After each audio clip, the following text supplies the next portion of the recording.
Oh my god. Okay, I know what my limit is now.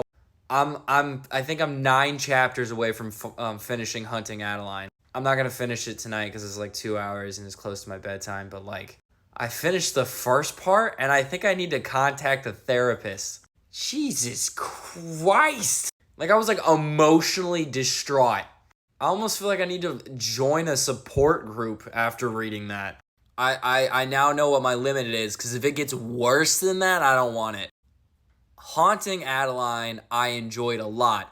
Hunting Adeline, I did not. And if I had known how rough it was going to be, I probably would have told myself no. I mean, now I'm close to the end. Like, there's, like, the first book held so much, like, of a feeling of consent, even with the graphic and violence, that it felt okay. And then the second book was not okay. Good God. My only thing is, okay, if you haven't read the book and you're getting to this point, there's spoiler alerts here, but also I have major plot holes I want to talk about.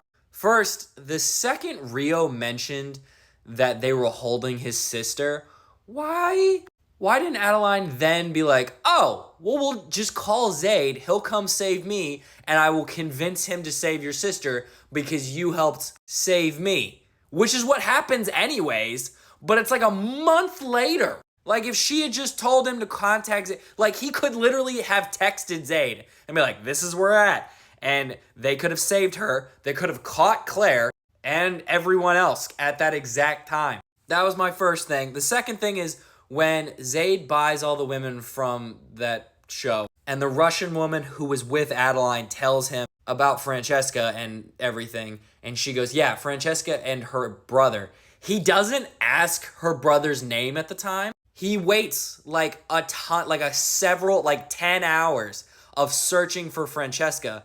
And then they finally found out it's the house that they're in is in her brother's name. And if he had just asked, there's no chance he wouldn't have. If he had just asked for her brother's name, Rocco, they would have found it like that. And it would have been added like 10 hours to the like prior time, which is when Claire was there. So they would have caught her that time. That part, both of those really bother me. And the other thing is, this is just a thought. Can Zaid have normal, just vanilla times? Like, the first time they do it, again, he's still so aggressive. I'm like, listen, I appreciate that you have given her love and support this whole time, but can you just do it normal? Just vanilla. Why has it gotta be so violent? Like, you can do it violent as soon as she's comfortable. Now, he can't help himself. I'm almost like I'm all for some kinky stuff, but like, can you do it normal while she's healing, please? Apparently it's what she needed, I guess, but either way, I was just like, can you help yourself, sir? I'll do a final review when I finish the last 10 chapters, but that's my current thoughts.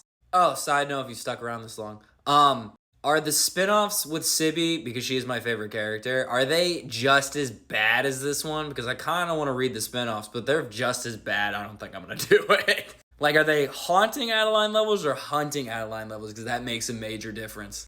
If it's just violence, I can handle that. It's the essay I can't do. Not to that level of graphic detail. So if it's just violence, I can handle that. So let me know in the comments.